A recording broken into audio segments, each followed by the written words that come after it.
আদ্রিত রয়, আমার ছেলে। Sorry sir, এই কেসটা আমি নিতে পারবো না। বলছিলাম আমার ছেলে মানে ওই আদ্রিত রয়ের কেসটা। এই কেসে জেতার কোনো চান্স নেই, আমি এই কেস নিতে পারবো না, আপনি অন্য কাউকে দেখুন।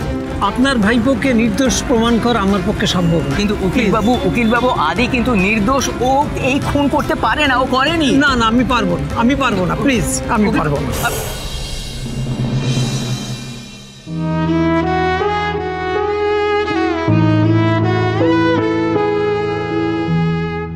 দাদা ভাই, সমিত, এসছিস তোরা? বাড়িতে সবাই কেমন আছে? শুভ কেমন আছে?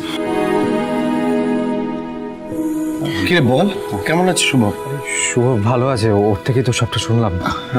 তাহলে এলো না? না আসলে মারা ওকে এই অবস্থায় আসতে দেয়নি, ও রেস্ট নিচ্ছে। তা আবার ঠিক, বাড়িতে রেস্ট নিক। দাদাভাই তুই চিন্তা করিস না, শুভর কোনো প্রবলেম হবে না। আমরা তো সবাই আছি, আর বাবা কাকারা লয়ারের সাথে অলরেডি কথা বলছে, তোকে ছাড়িয়ে নিয়ে যাওয়ার জন্য প্রসেস চলছে, কিন্তু তুই চিন্তা করিস না। ছাড়িয়ে নিয়ে যাও? মার্ডার কেস চলছে আমার উপর, এত সহজে ছাড়িয়ে নিয়ে যাওয়া যাবে না। জানি রে, তবু আমাদের চেষ্টা তো করতে হবে। বল, তুই মিথ্যে কেসে ফেসে গিয়ে এখানে এভাবে কষ্ট পাবি, সেটা আমরাই বা কীভাবে মেনে নিই? চেষ্টা তো আমাদের করতেই হবে। তুই চিন্তা করিস না বর্ধা ভাই, হয়তো একটু সময় লাগবে, কিন্তু আমরা ঠিক তোকে ছাড়িয়ে নিয়ে যাবো। দেখ ভাই, আমার যাই হোক, তোরা সবাই মিলে প্লিজ একটু শুভর খেয়াল রাখিস, দেখিস যাতে ওর কোনো স্ট্রেস না হয়। আমি এটা তো আর বলতে পারবো না যাতে শুভর কোনো কষ্ট না হয়, ও যা কষ্টের মধ্যে আছে, কিন্তু তাও একটু তোরা সবাই মিলে ওর খেয়াল রাখিস না প্লিজ। বাড়ির সবার খেয়াল রাখিস, মা বাবার খেয়াল রাখিস। হ্যাঁ, তুই দেখিস না বাড়িতে সবাই ঠিকঠাক থাকে, বোনরা ঠিক থাকে নাকি দেখিস না সবাই। এই যে আপনাদের টাইম আপ, চলুন।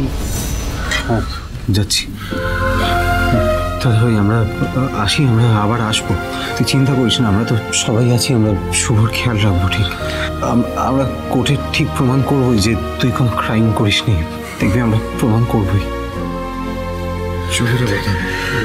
যা খেয়াল রাখিস।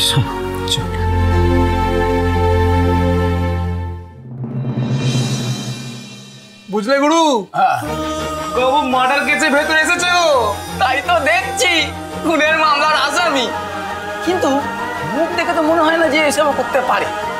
এই খোকা বাবু, কাকে মেরে নারকেল ফাটালি?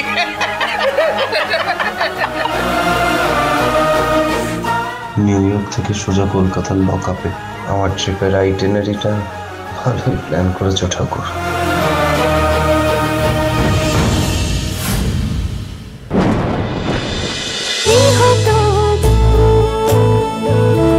গৃহপ্রবেশ সোম থেকে রবি রাত 10টায় স্টার জলসায় ও জিও হটস্টারে।